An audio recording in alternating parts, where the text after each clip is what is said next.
May I have a moment of your time, please? It's about your mother. The doctor, pulling my arm, looked deeply troubled. My mother has been wheelchair-bound for 10 years, regularly visiting the hospital for checkups and rehabilitation. Today, like any other day, we came for her tests, and she's currently being examined. While waiting for her rehabilitation session, this doctor pulled me aside. I'll hear about my mother from her regular doctor. I gently shook off the doctor's hand from my right arm. The doctor in front of me is a woman, but my mother's regular doctor is a man. I haven't heard of any changes.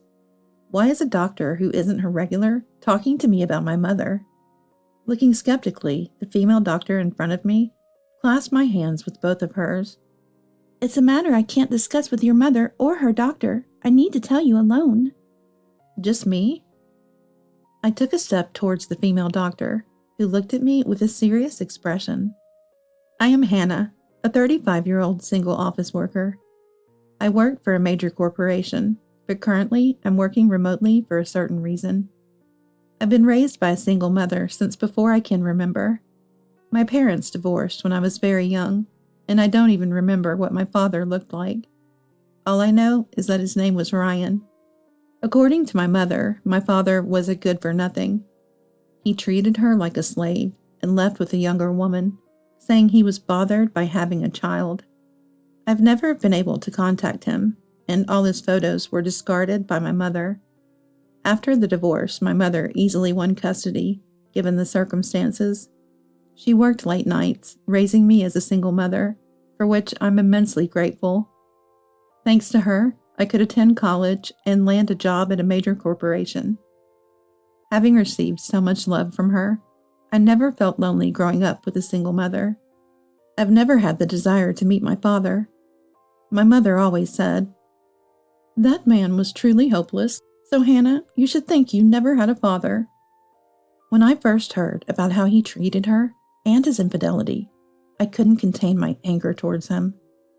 So I never envied my friends whose parents attended school events together.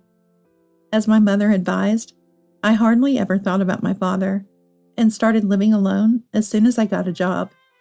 I was busy, but lived a fulfilling life until a turning point came when I was 25. My mother was involved in a traffic accident, leading to a life bound to a wheelchair. Unable to walk, she had to quit her job, and the always cheerful mother began to lose her smile and became withdrawn. Her mental health deteriorated, and despite having many helpers, none seemed to be a good match, and she became severely emaciated. Worried by her repeated requests for me to return home, I decided to move back to take care of her. I planned to use my leave for about a week to focus on caregiving, thinking to return once she got better. She seemed reassured by my return, showing smiles after a few days. But when I mentioned returning to my job soon, she completely changed. "No, Hannah, please don't go back. Don't leave me alone." She cried hysterically, clinging to me. "Mom, calm down. I understand. I'll talk to my office again." Confused but unable to turn my back on the mother who raised me alone, I decided to stay.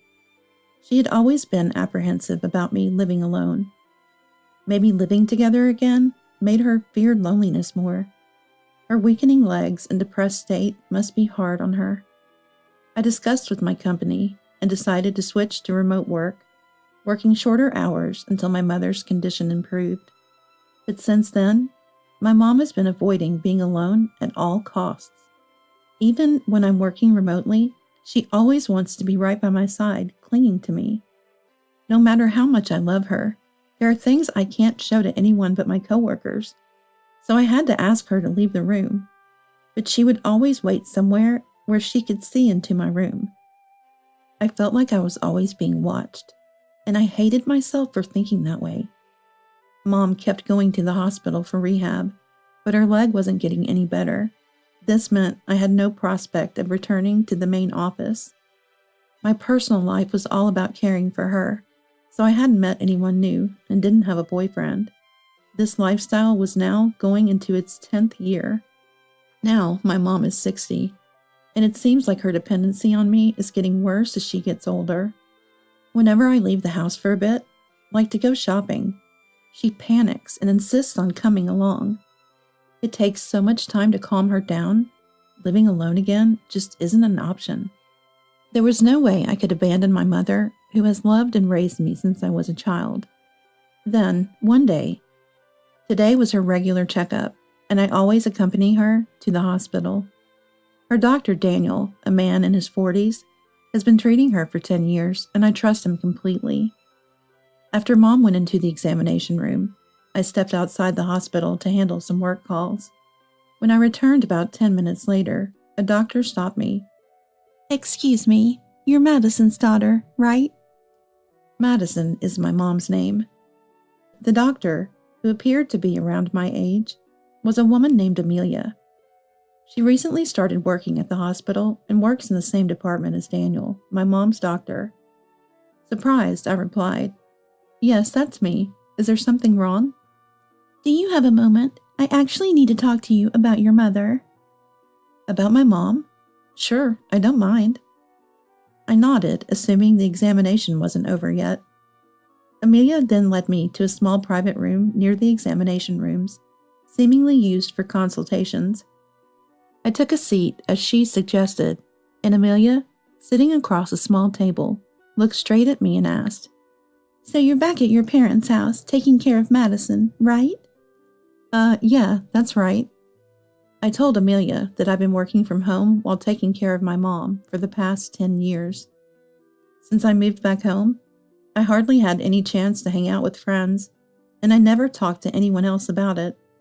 Amelia listened quietly, nodding, and I found myself venting about my daily frustrations. "I'm sorry for rambling on like this." "It's okay. So it's been 10 years? She smiled kindly at me, and then seemed to ponder something looking down. When she looked up, her expression was serious, and she started to speak. But what reached my ears wasn't Amelia's words, but my mother's scream. Rushing to the door, what I saw left me speechless.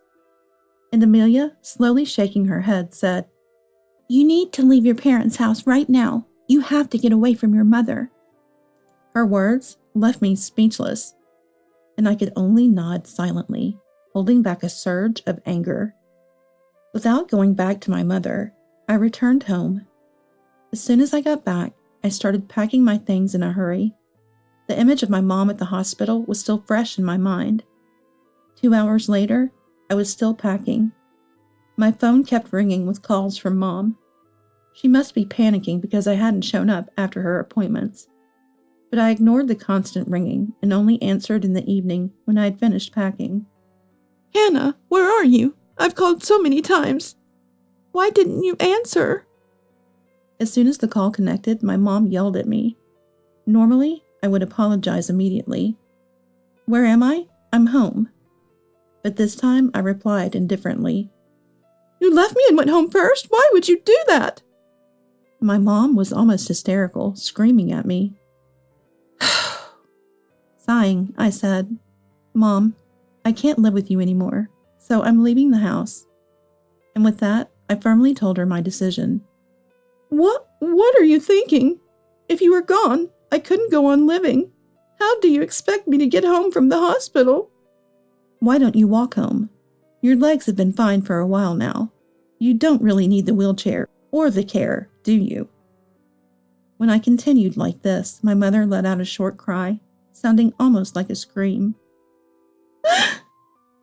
I could picture her terribly upset. "I found out everything that you've been hiding, Mom."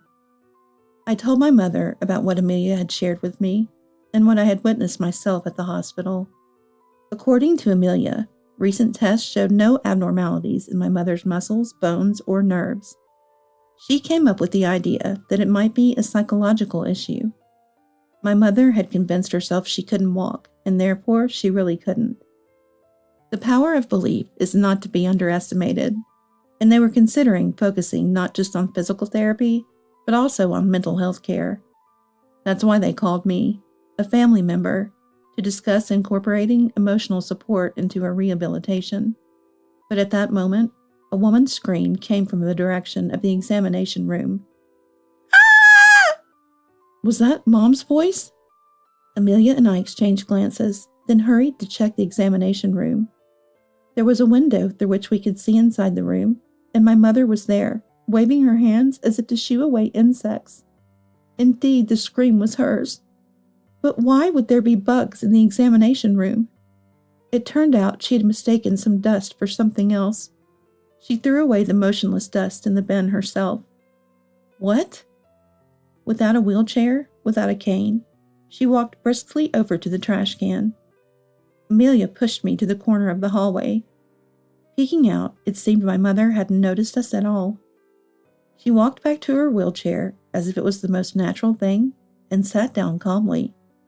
Passing by where we were hiding, Daniel entered the examination room and approached my mother, offering his hand. My mother placed a brown envelope in his palm. Daniel pocketed it, then pushed the wheelchair as if nothing had happened, taking my mother to the rehabilitation facility. "Hannah, are you okay?" I was dumbstruck, and it wasn't until Amelia spoke to me softly that I came back to my senses. It wasn't that she couldn't walk, nor was it that she thought she couldn't walk. She could walk, but pretended she couldn't. Amelia hugged my trembling shoulders and shook her head slowly. "Get away from home now. Escape from your mother." Following her advice, I finished packing to escape from my mother. Throughout my story, my mother was silent. Then, a deep sigh came through the phone, and she began to speak the truth, as if she could no longer deny it. "It's true that I was in a traffic accident and was injured badly enough to need care.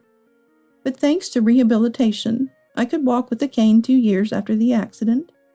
Hearing this, I was shocked. Just 2 years to recover? Then what was the 10 years I spent caring for my mother? "But I was afraid that if you knew I could walk, you would leave me, Hannah. I couldn't bear that," she selfishly claimed. I knew very well from her daily behavior that my mother doted on me. So she made me take care of her, binding me so I couldn't go anywhere. "I love you more than anyone. I was lonely." Even after being told so many times by my mother, my heart remained unmoved. For these 10 years, many of my colleagues at work have been promoted and some have gotten married. I gave up my career and marriage for you, Mom. I've essentially wasted 10 years. Why did you lie and make me take care of you? I kept in touch and came home on my days off. Why did it have to come to this?" As I accused my mother, tears began to overflow, and finally, I told her that I had no intention of taking care of her anymore. And in the end, "I'm leaving home today. Don't ever contact me again," I said, rejecting my mother. My mother was still ranting incoherently, but I cut off the call without paying any attention. A month later, living alone again, I was at a certain hospital. I was about to leave after my appointment. A familiar figure rushed towards me. It was Daniel, who was supposed to be my mother's doctor. He looked more haggard than I remembered, his cheeks sunken and fatigue emanating from his entire body. Wondering why he was at this hospital, I was about to refuse to talk, but he approached me with such desperation that I reluctantly listened. Then, he confessed that he had known all along that my mother's legs were healed, and had diagnosed her as physically disabled in exchange for money from her. The envelope my mother gave him that day had also contained cash. He had been fired shortly after Amelia reported him to the hospital. Furthermore, he was about to be arrested for continuously falsifying medical records, and his medical license was almost certainly going to be revoked. However, he insisted, "I've done nothing wrong." Incredibly, Daniel claimed that the money was not a gratuity from my mother, but hush money from me. He said I had planned to defraud disability pensions by making my mother appear disabled, and had coerced and bribed him into writing the necessary documents. Of course, this was completely false. It was Daniel who had extended his hand to my mother at that time. Unbelievable that he would try to shift all the blame onto me now that he was facing arrest. "What are you talking about? I didn't do anything like that." "No, that's the truth. I'll tell the police everything without hiding anything." Daniel shouted, his eyes bloodshot, and I turned pale. There was not a shred of evidence in Daniel's story, but it was also difficult for me to prove that I had nothing to do with them. As I was turning white, fearing being asked to prove a negative, a man approached me. He stood in front of me as if to protect me from Daniel. "You are the hospital's director, aren't you? Oh, excuse me, I have something to discuss." At the sight of the man, Daniel's face turned ashen. He approached with a forced smile, rubbing his hands together, but the man frowned and glared at him. "What are you going to do to my daughter?" "What, daughter?" The man Daniel glared at was the director of this hospital and, as it turned out, my father, Ryan. Yes, my father, who divorced my mother when I was young. Actually, my father was a doctor. After the divorce, my father had risen through the ranks and was now the director of a major hospital. He was also one of the people who had agreed to revoke Daniel's medical license upon learning of his deeds. "Oh, your family? Then please, let's talk.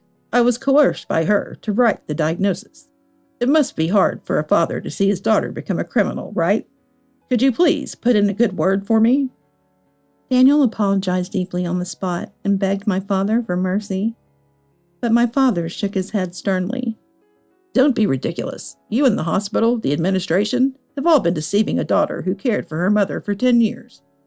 Madison to keep her daughter tied to her home, to receive disability pensions, and you, to pay off gambling debts. You fraudsters deserve to be punished." I firmly dismissed Daniel's appeal. Damn it. Realizing he was helpless, Daniel collapsed right there. The surrounding glances gathered noisily, and I could only watch his form with indescribable feelings. Then suddenly, I was yanked hard from behind. Surprised, I turned around, and there was my mother, standing firmly on both feet, with a terrifying expression. What are you doing to Hannah?" She screamed, glaring at my father. "Mom, why are you here?" "Because I knew Daniel was looking for you. I followed him. I thought it would lead me to you." My mother's obsession with finding me was intense, and it sent shivers of fear down my spine. "Give Hannah back to me. I won't let her go to someone like you. Hannah, let's escape quickly." My mother, screaming at my father, had an unprecedented, ferocious look. I shook off her hand and yelled, "Stop it! I know that all the stories you told me about Dad were lies." As I said this, my mother's expression changed, and she began to look unsettled. In truth, my mother had been feeding me lies since the divorce to prevent me from wanting to see my father.